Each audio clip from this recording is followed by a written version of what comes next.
Welcome to the Tech Egg. Don't get scrambled. Enjoy the video. In this video, I will explain how to remove a Toyota Sienna door panel. First, let's gather our necessary tools. You'll need a plastic trim removal toolkit to prevent scratches, a Phillips head screwdriver, and a small flathead screwdriver.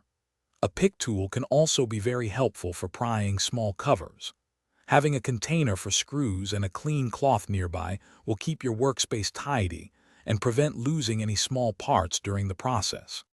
Now, let's begin by locating the initial fasteners. Start by gently prying off the small plastic cover found behind the interior door handle.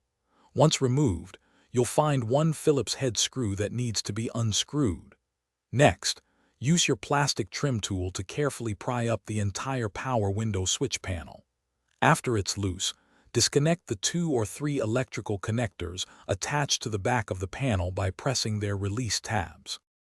With the initial screws and switch panel removed, it's time to detach the main door panel.